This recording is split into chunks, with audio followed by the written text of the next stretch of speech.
Oke, bismillahirrahmanirrahim. Assalamualaikum warahmatullahi wabarakatuh. Terima kasih teman-teman semuanya. Alhamdulillah, tidak terasa ya, putra-putrinya ayah bunda sekalian sudah duduk di kelas 5 KMI Pondok Modern Darussalam Gontor.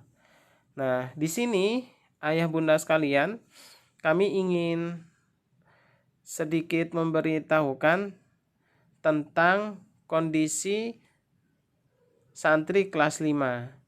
Ya, jadi unik sekali santri kelas 5 ini dididik oleh Pondok Modern Darussalam Gontor. Mereka tidak hanya diberikan tanggung jawab untuk belajar, namun juga diberi tanggung jawab untuk berlatih menjadi seorang pemimpin dengan cara memimpin anggota-anggota asramanya.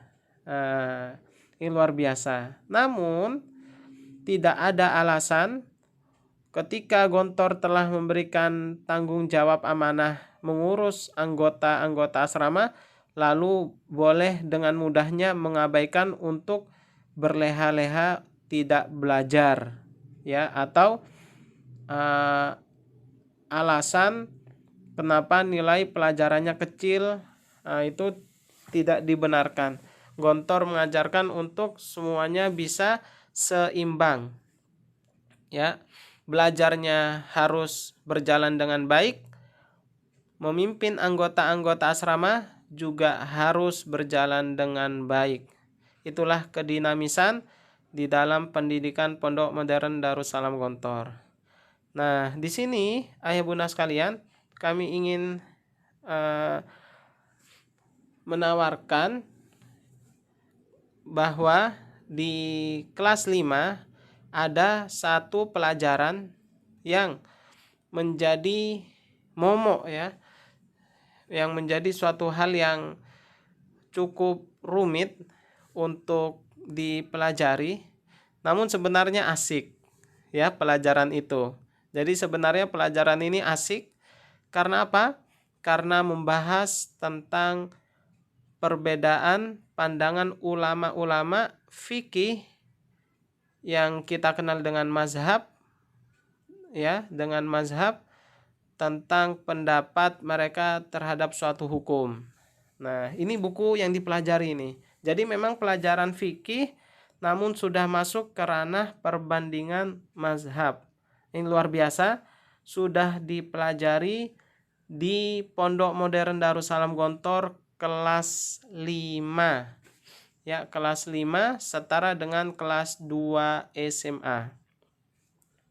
Nah, kita lihat sedikit tentang isi bukunya. Seperti ini isi bukunya. Kita lihat. Mungkin ayah bunda sekalian yang sudah bisa bahasa Arab bisa langsung membaca ya. Atau yang belum pernah belajar bahasa Arab, kita lihat tulisannya ini masih seperti tulisan buku novel gitulah ya. Ternyata ayah bunda sekalian ada buku yang sangat praktis sekali membantu putra-putri ayah bunda sekalian untuk bisa menguasai dan memahami dengan mudah untuk pelajaran Bidayatul Mujtahid ini, pelajaran fikih perbandingan mazhab ini. Nah, seperti apa bukunya? Yuk kita langsung lihat teman-teman. Shoot. Nih, langsung kita buka saja ya. Nah, ini teman-teman. Ini bukunya. Kita ambil contoh tentang hukum puasa. Sini, nah, kita ambil bab tentang puasa. Tadi juga sama itu bukunya, membahas tentang puasa ya ini. Hukum-hukum di awal bab puasa. Nah, kita lihat di buku ini kira-kira ada perbedaan enggak ayah bunda sekalian ketika melihat buku yang tadi dengan buku yang ini. Nah, ada perbedaan? Nah, nih contohnya ya. Ini jelas sekali perbedaannya terlihat. Buku ini disusun secara sistematis sekali sehingga memudahkan para santri dan santriwati untuk menguasai dan memahami serta memudahkan juga menghafal, ya. Kenapa bisa lebih mudah kita menghafal buku ini? Karena buku ini sudah disusun dengan bagan-bagan, ya, sudah disusun dengan kerangka-kerangka yang sangat sistematis sekali dalam membahas suatu hukum dalam fikih di perbandingan mazhab. Kita ambil contoh saja. Di sini misalkan, nah ini ya. Nah ini banyak nih. Al-hukm idza lam tamakan ru'ya hilal syahrul Ramadan. Bagaimana hukumnya jika bulan hilalnya Ramadan itu belum terlihat jelas. Nah, di sini dijelaskan ini masalah itu permasalahannya. Judulnya dikasih di awal, terus di sini ada tahrir mahalul khilaf. Nah, ini tentang dijelaskan dulu tentang apa kesepakatan ulama terhadap suatu hukum itu apa, lalu apa perbedaan mereka di dalam ilmu fikih tersebut. Nah, lalu dijelaskan di sini aqwal wanas batuha, ya. Jadi perkataan-perkataan wanis batuha, al aqwal wanis batuha. Nah, di sini tentang pendapat-pendapat dalam suatu hukum tadi ada berapa pendapat. Nah, di sini kita lihat ada berapa bagan? Ada 4, 1, 2, 3, 4. Oh, berarti ini ya. Ini bagan pertama, 1, ini yang kedua, 2, ini yang ketiga, ini yang keempat. Berarti ada 4 pendapat dalam permasalahan judul ini. Nanti dijelaskan pendapat pertama apa itu ininya mazhab siapa, ini kan misalkan sini mazhab Jumhur itu menjelaskan pendapat mereka tentang jika suatu hilal bulan Ramadan belum tampak, maka yang dipakai adalah takmil iddata Sya'ban salasuna yauman awwalus syahr wa takmil iddata Ramadan salasuna akhirus syahr. Nah, jadi menyempurnakan jumlah bulan Sya'ban yaitu 30 hari. Nah, ada pendapat kedua yaitu pendapatnya Imam Ahmad dan sebagian sahabat seperti Ibnu Umar radhiyallahu anhuma. Nah, seperti anaknya Umar radhiyallahu anhuma, nah, yang menjelaskan boleh berpuasa di hari yang masih ragu-ragu tersebut. Apakah ini sudah masuk bulan suci Ramadan atau belum? Ya, atau masih bulan Sya'ban. Nah, itu pendapat kedua. Pendapat ketiga ini ada Mutarrif Ibnu Syukhair. Dia mengatakan pendapat ketiga ini idza gumal hilal raja'na lil hisab al-falaki bimasiri al-qamar wasyams.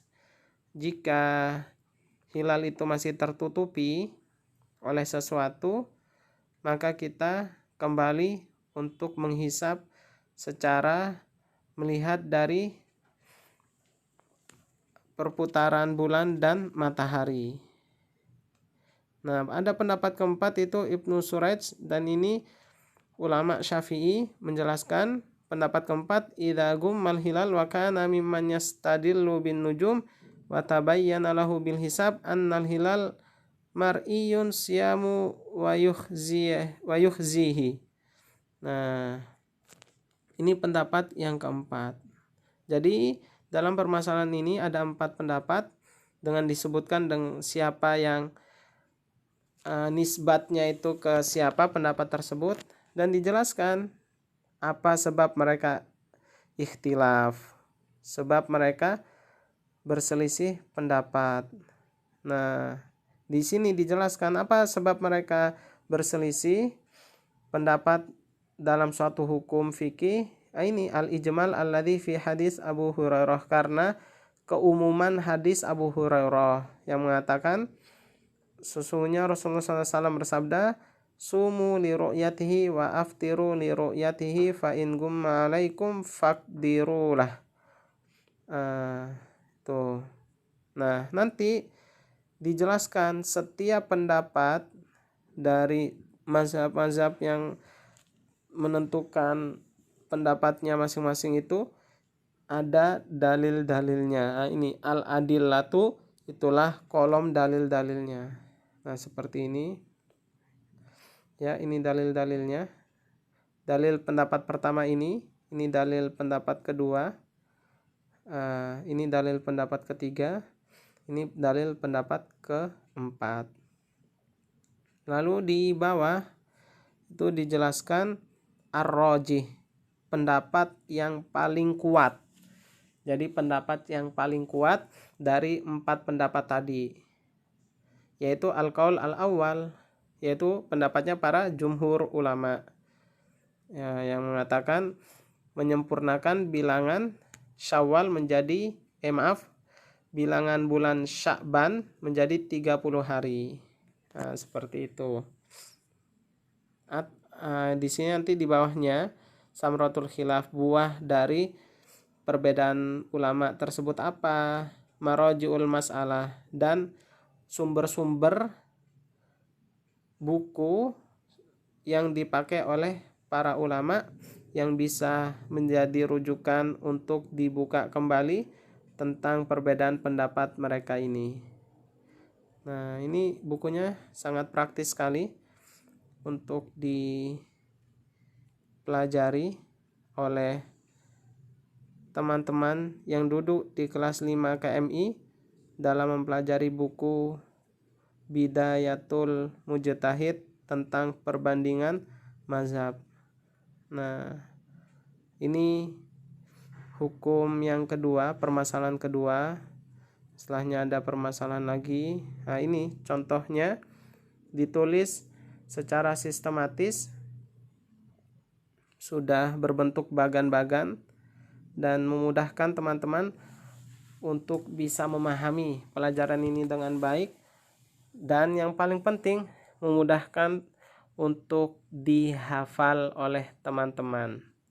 Jadi nggak perlu lagi capek-capek untuk menulis, karena sudah disusun dengan sangat rapi dan sangat jelas untuk langsung dipahami dan dihafalkan, dibandingkan buku induknya yang tadi yang kami lihatkan. Seperti ini tulisannya.